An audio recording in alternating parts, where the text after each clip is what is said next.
let me tell you about traveling with Ramona. There's a quote from a story written by F. Scott Fitzgerald. I think it's called Rich Man or Rich Boy.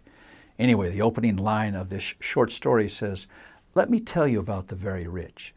They are not like you and me." Well, that's very true, but the same thing applies to Ramona. Let me tell you about Ramona the traveler. She is not like you and me.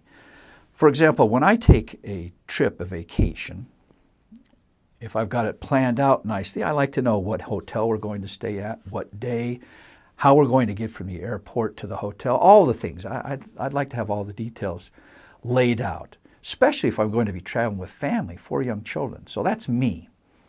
Ramona, no, she doesn't do it like that. She is not like you and me. She likes to do this when she travels. She likes to find out as much as she can, so she reads travel books. The Lonely Planet books are her favorites, so she reads everything she can about the area that we're going to visit, finds out about the hotel. She doesn't make reservations. She doesn't like to do that in advance. She just finds out about the hotels, finds out about all the attractions, and then just travels there with just a very loose plan.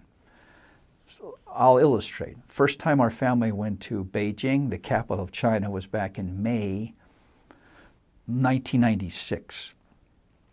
Well, this was, China.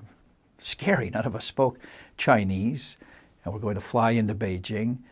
And I asked Ramona in the weeks before we left, what hotel are we going to stay at? And she said, I've decided we're not going to get any hotel reservations. This was back in the early days of the internet. And she said that any hotel that will accept our reservation over the internet, we didn't say online back then, we just said over the internet, is too fancy and too expensive. We want to go there and have a real experience. We don't want to stay in a fancy hotel. We want to try to find a local hotel.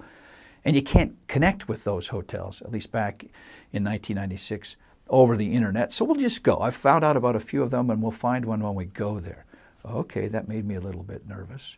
We loaded the family into the taxi, went to the airport, flew in the plane. We were living in Hong Kong at the time. Flew in the plane to Beijing.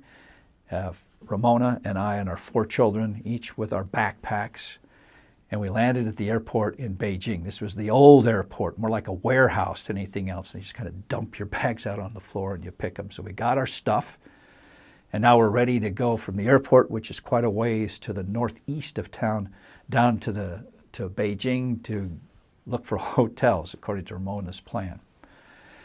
I asked her, so how should we go downtown? Should we get one of these taxis? She said, no, I've done some research.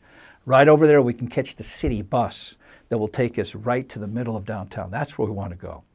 So there we go, Ramona and Kay with our 4 children over to catch the city bus. There was us and no other foreigners, just locals who understood the bus system, and we're riding the city bus down to the center place of Beijing.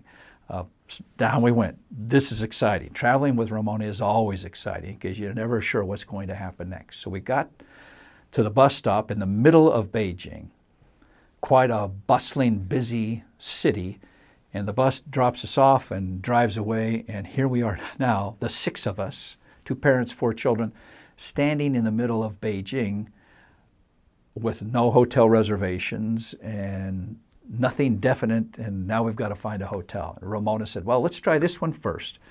And she had written it down, so we flagged down 2 taxis. We couldn't all fit in one taxi with all of our stuff. So she and 2 of the children went in one taxi. I and the 2 remaining children went in the other taxi, and we showed the taxi drivers, here's where we want to go. And okay, they said they understood. And we pulled out, and Ramona's taxi went one way to the left, and my taxi went the other way to the right, and off we went. There's the Stice family being separated on the streets of Beijing. No cell phones back in those days, no way to communicate with one another at all. And we're rapidly getting further and further apart. And that's what happened. Her driver took a ring road around on the east side of the city. Our driver took a ring road around on the west side of the city. And about a half an hour later, in what can only be described as a miracle, both taxis pulled into the parking lot of this hotel that Ramona had identified at almost exactly the same time.